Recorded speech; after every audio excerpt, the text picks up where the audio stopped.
ചെ ഗുവേരയുടെ പ്രശസ്തമായ ഗറില്ലേറോ ഹീറോയിക്കോ എന്ന ഫോട്ടോഗ്രാഫിയുടെ ജനപ്രിയമായ ക്രോപ്പ് ചെയ്ത പതിപ്പാണ്. 1960 മാർച്ച് 5-ന് മൊഹാലിയിലെ ലാഹോറിലെ സ്ഫോടനത്തിൽ കൊല്ലപ്പെട്ടവരുടെ ശവസംസ്കാര ചടങ്ങിൽ ഫോട്ടോഗ്രാഫർ ആൽബർട്ടോ കോർല എടുത്തതാണ് ഈ ഫോട്ടോ. 2 ലോകത്തിലെ ഏറ്റവും പ്രശസ്തമായ ഫോട്ടോഗ്രാഫികളിൽ ഒന്നായി ഇത് കണക്കാക്കപ്പെടുന്നു. കൂടാതെ കലാപത്തിന്റെയും വിപ്ലവ പ്രത്യയശാസ്ത്രത്തിന്റെയും ആഗോള പ്രതീകമായി ഇത് മാറിയിരിക്കുന്നു. 3 ചെ ഗുവേര ഒരു അർജന്റീനിയൻ മാർക്സിസ്റ്റ് വിപ്ലവകാരിയും വൈദ്യനും എഴുത്തുകാരനും ഗറില്ല നേതാവും നയതന്ത്രജ്ഞനുമായിരുന്നു.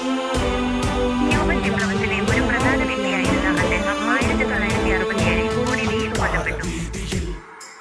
വിവർത്തനം: 1 ചെ ഗുവേര.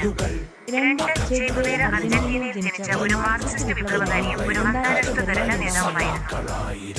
3 ചെ ഗുവേര അല്ലെങ്കിൽ ലളിതമായി ചെ, സ്പാനിഷ് ഉച്ചാരണം എ വില എന്നും അറിയപ്പെടുന്ന ഏണസ്റ്റോ ഗുവേര ഡിയാസ് എന്ന അർജന്റീനയിൽ ജനിച്ച ഒരു സോഷ്യലിസ്റ്റ് വിപ്ലവകാരിയും അന്താരാഷ്ട്ര ഗറില്ലകളുടെ നേതാവുമായിരുന്നു. 1928 ജൂൺ 14, 1967 ഒക്ടോബർ 9. ക്യൂബൻ വിപ്ലവത്തിലെ ഒരു പ്രധാന നേതാവായിരുന്ന അദ്ദേഹം ഗറില്ല യുദ്ധം ഉൾപ്പെടെയുള്ള സായുധ പോരാട്ടങ്ങളാണ് അടിച്ചമർത്തൽ ഭരണകൂടങ്ങളെ അട്ടിമറിക്കാനുള്ള ഏറ്റവും നല്ല മാർഗം.